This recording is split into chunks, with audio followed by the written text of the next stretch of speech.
Well, Lord Vader, do I qualify to be in the Imperial Navy? Is that a no?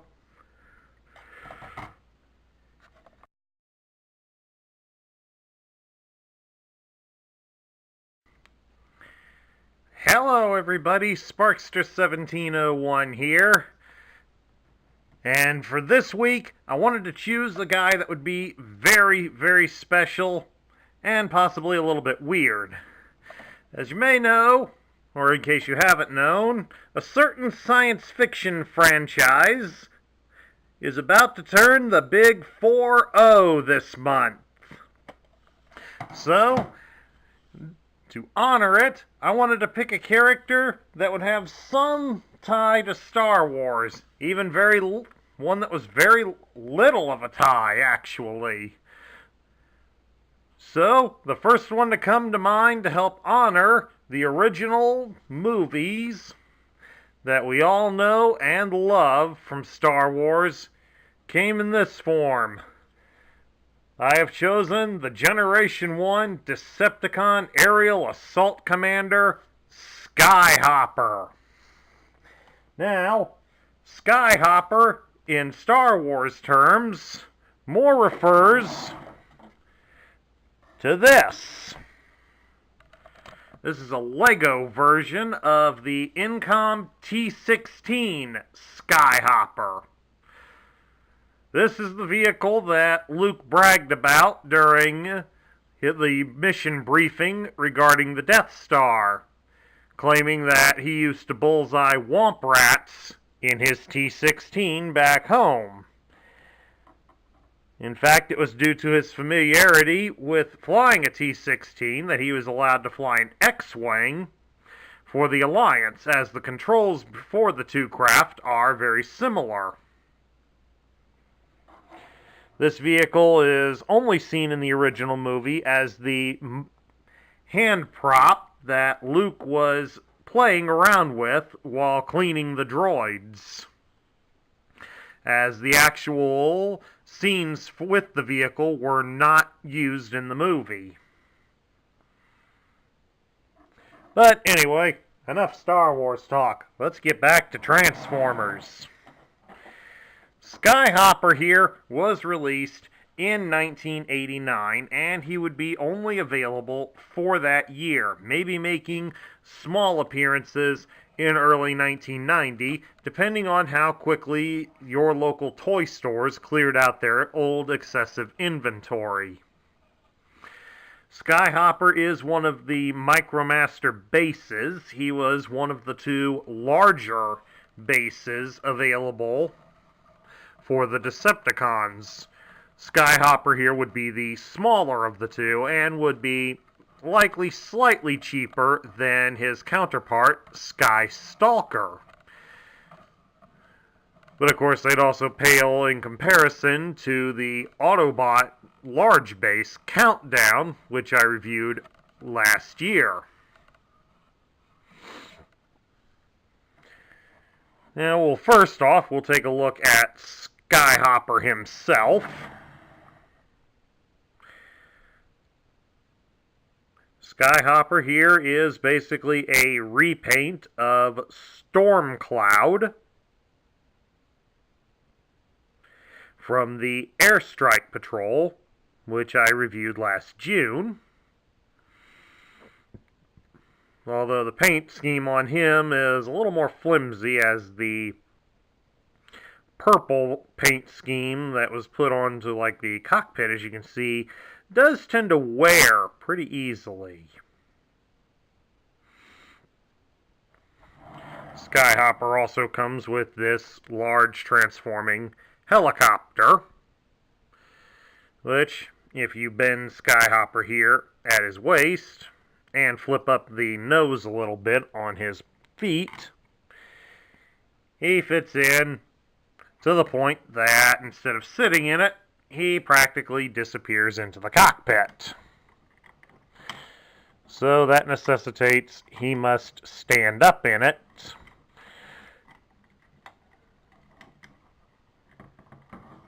Gimme, gimme, gimme.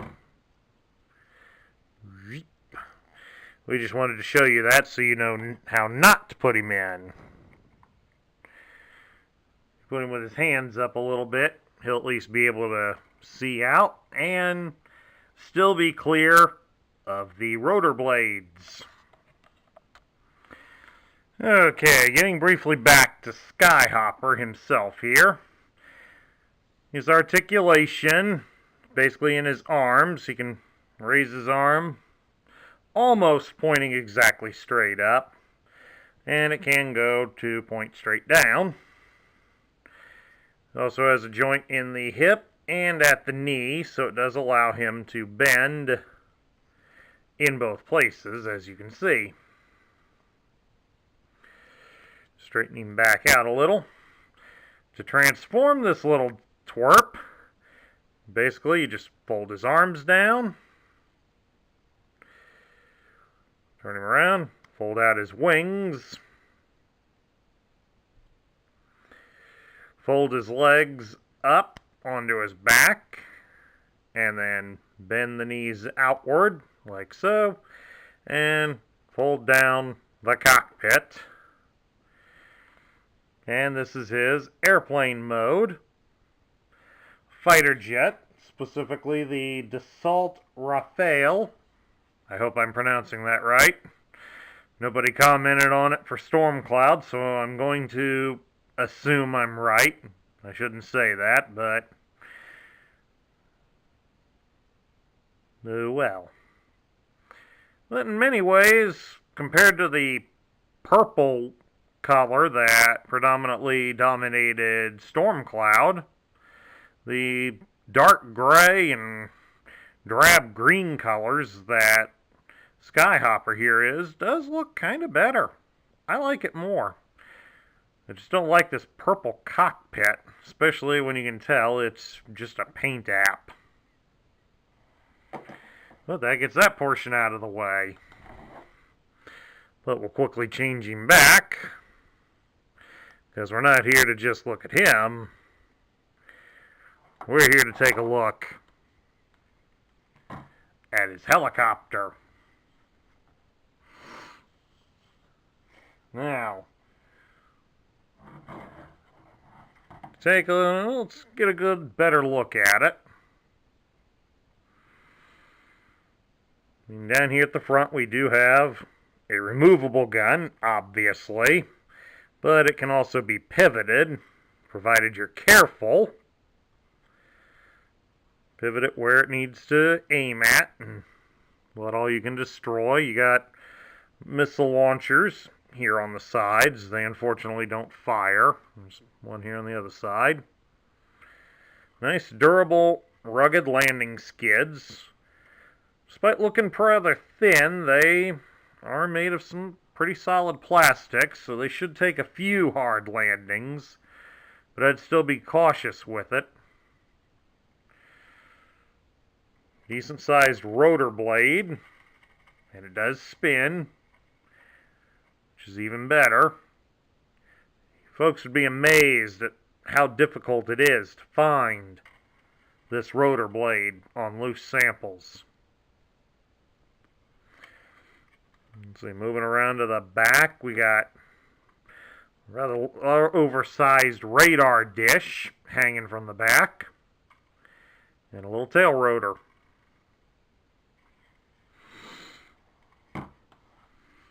Now, of course, this thing transforms into a defense base. The first thing we need to do is we have to remove the rotor blade, the missile launchers,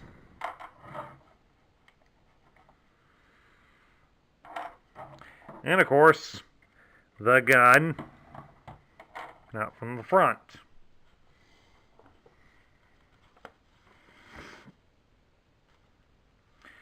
Then the next thing you're going to do is we're going to fold out the sides of the helicopter exactly like so. Fold those down to the sides. And then We reach up in here and flip these panels out to form ramps.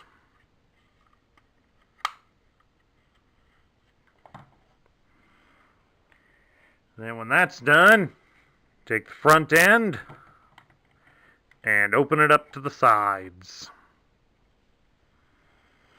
And as you'll see, one end should be loaded, and the other end will be empty. Adjust that a little bit.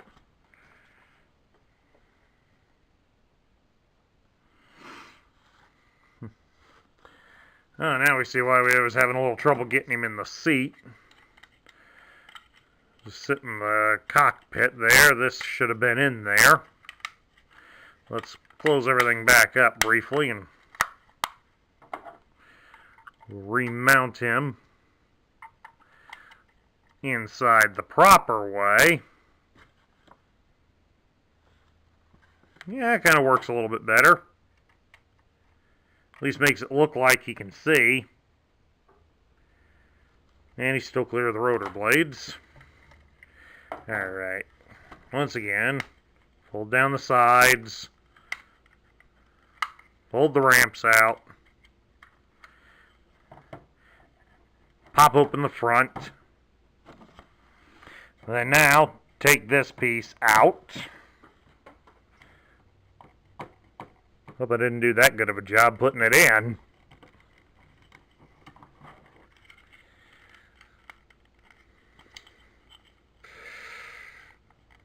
Hope Dick Clark's getting a good laugh out of this up in heaven. Alright, now that the seat's out of the way,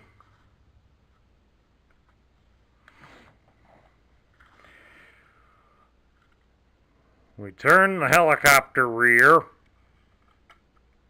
this section right in here, just this back section. You rotate it around so the radar dish is pointing up. And then the whole unit swings upward some way. It's a little bit stiff here on this toy. There it goes.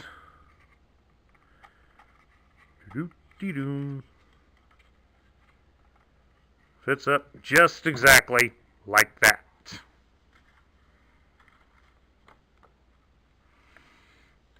There's also a couple of side panels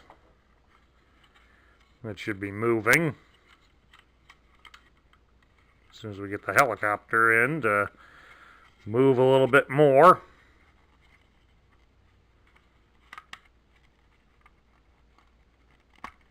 There it goes, now that it's all the way. It's got to go all the way vertical.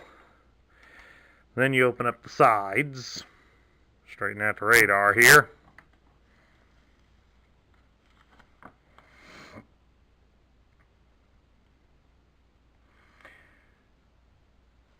And then now we attach in the ramps to it. And you can put these ramps in however you choose. I'm going to put the larger of them right here. Then these smaller ones can attach in here. Now, of course, you can also use the connection points from the ramps from any other MicroMaster accessories and just connect them all together to form a continuous city if you choose. And of course, now we put our little guy here into his stand.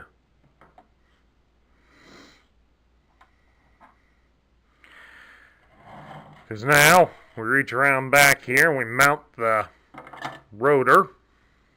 The front ramp just fell off.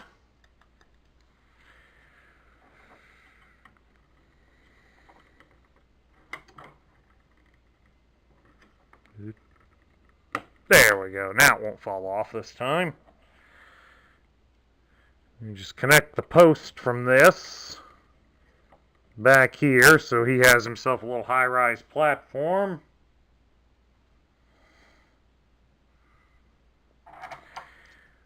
And then you mount the missile launchers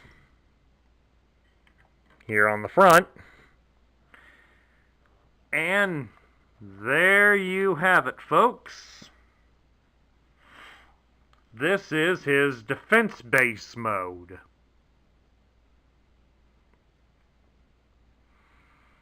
It's not too bad looking. I mean, there has certainly been worse toys.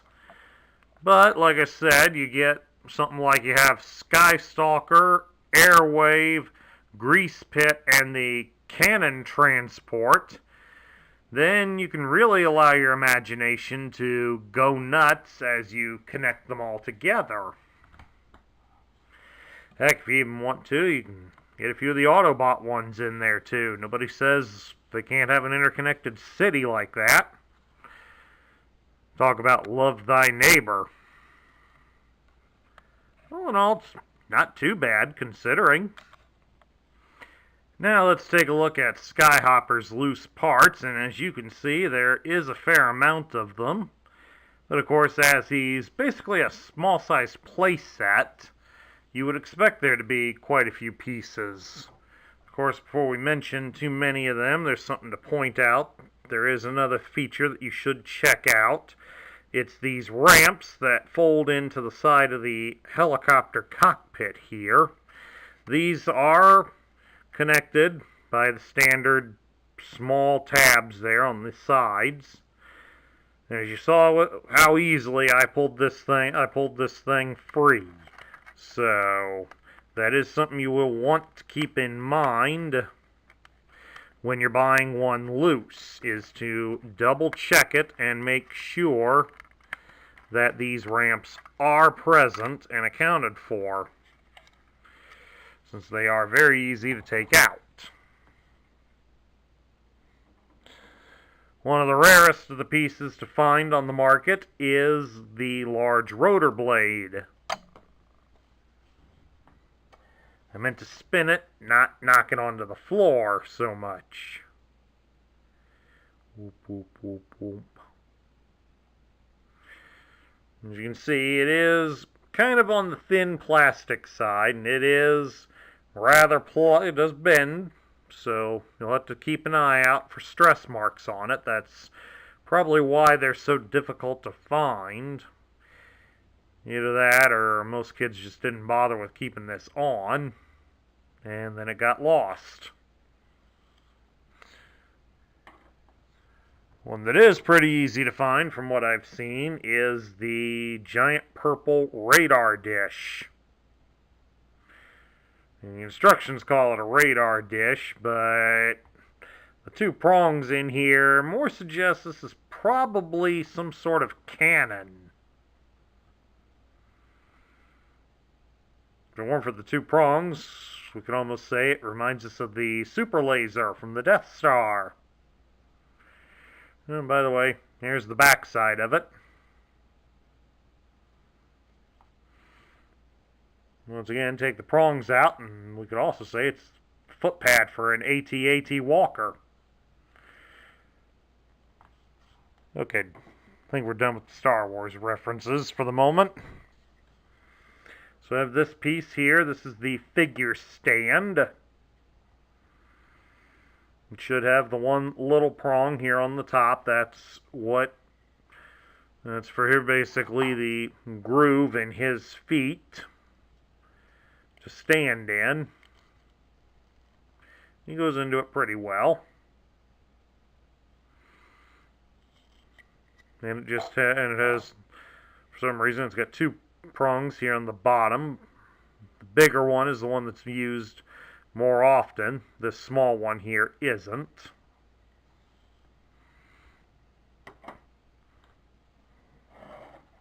You will also have two small ramps.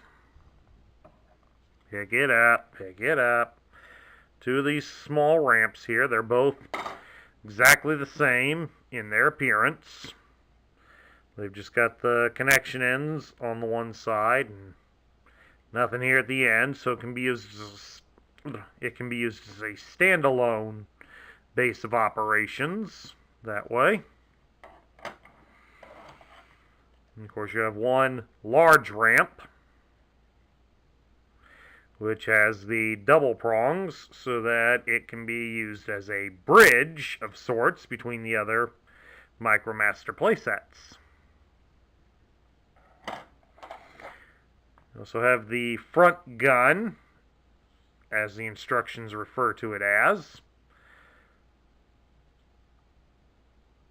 With this large post in the bottom, you could substitute one of the missile launchers on the base mode for the gun if you so choose.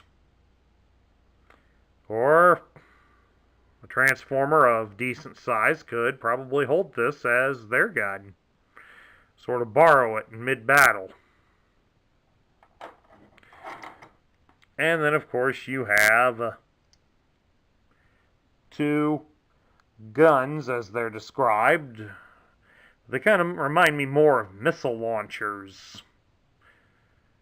You can call them guns, you can call them missile launchers, whatever you want.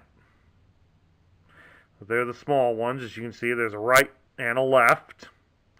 Because on the opposite side, they are more or less hollow. So if you're looking to get a complete one, which mine will stay complete if I quit dropping the pieces onto the floor here, make sure you check for those. Moving right along now, we'll take a look at Skyhopper's instruction manual. You can see on the first page, they have him in the helicopter, giving us a wave or something. But then on the next page, it's just him standing there. The next two pages cover all of the pieces that he came with. And then it goes on to show how to transform him. Then how to arm the helicopter. And then we start in the base mode, and there's an interesting misprint on here. Get it up close. Even though it's in purple to say he's a Decepticon, they misprinted it as Autobot. So it leads some to believe this might have originally intended to have probably been released for the Autobots instead of Ground Shaker, and then they suddenly switched it for some reason. But on an interesting note, this particular toy in the Japanese release is released for their equivalent of the Autobots, the Cybertrons. So, it's correct somewhere. We get over here to the first step. Flip things around, and there we go.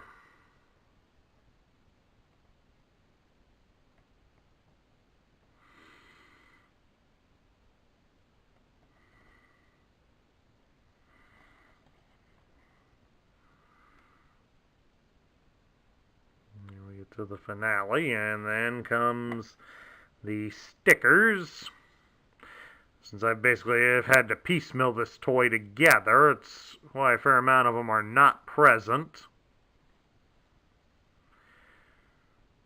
And then here on the last page, it shows off the robot points and the tech spec decode, or how to read their tech specs. They're still using Blue Streak, even though he was long out of print by now, and the style has changed.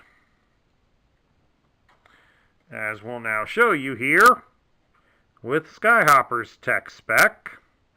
So the big thing you'll notice is that it's done as a horizontal bar graph, no longer needing the decoder. At any rate, the picture here shows the Decepticon base, minus the platform for him to stand on. It's got a purple bar to indicate he's a Decepticon, even says it. It gives his name as Skyhopper, and his function is Aerial Assault Commander. His motto is, the bigger the boom, the better I like it. Likes to watch things explode. especially enjoys firing his helicopter's sonic cannon at anything associated with the Autobots. Transforms the copter into a battle base to use its powerful molecular disruptor gun to alter the Autobots' mechanical circuitry. Other Decepticons suspect all the explosions have rattled his brain circuits once too often. Makes it sound like he's a little bit crackers. Moving right along here to the graph. It shows his strength is 6, his intelligence is 4, his speed is 7, his endurance and rank are 6, his courage and firepower are 8, and his skill is 9. So, aside from the low intelligence, Skyhopper here comes off as being pretty capable at doing what he can do. Now for my thoughts. What do I think of Skyhopper? Skyhopper here is an interesting character. He seems to be almost a bit of a pyromaniac and a fanatic with explosions. He loves to watch them. And in many cases in battle, he likes to get as close to them as he can get. And in many cases, he's probably gotten a little too close to these explosions. So he likes to really get very close. And despite what they show us from Hollywood movies, getting close to explosions is not only going to blow you backward, but fill you with a lot of debris and shrapnel. Of course, with him having a Cybertronian body, that may not affect him too much. But he's still a rather peculiar character for wanting to do that. And in many cases, that's probably what has led to his low intelligence, is several concussions to his head. It's said in the lore that he has a deep respect for the power of fire. So, that helps fuel his desire to be something of a pyromaniac. Doesn't explain his love for explosions, but I think we can forego that. As a toy, the one thing that disappoints me the most is the cheapness of the Micromaster. As I had stated before, he's a repaint from one that had already been issued, and that's always a disappointment. Especially since, while he's molded in better colors, the paint wear on his cockpit is very easy to do, so that's a bit of a disappointment. The helicopter, it's not bad. It's ugly for one thing, but I'm willing to forgive it. It does have a few nice features. And of course, when you pick it up, even in my large adult hands, it does swoosh pretty good one-handed. So I could see it still being a fun toy. The defense base, it's not bad. There's been worse flip-out bases like that. But in his case, I don't think it's too bad. It does offer a fair amount of room, and there is several ways to alter it, as he does have the gun, so you can replace one of the launchers with it, and with there being 2 places to mount his figure stand on it, you can change it up a little bit. Plus, of course, you add on some of the other bases to it to form a decent city, and it still doesn't come off as being too bad. As far as rankings go, I'm going to put Skyhopper in the middle tier. He's certainly not bad enough for a bottom tier, but he's a little too dangerous of a character to be a top tier character. But he does fit pretty well in the middle. And that concludes my review of the Generation 1 Decepticon Aerial Assault Commander Skyhopper. If you like the video, please thumbs up it here on YouTube. Hit the subscribe button down below if you haven't done so already.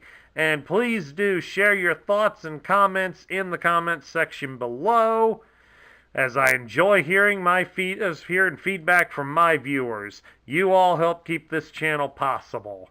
This is Sparkster1701 saying, may the force be with you. Catch you all later.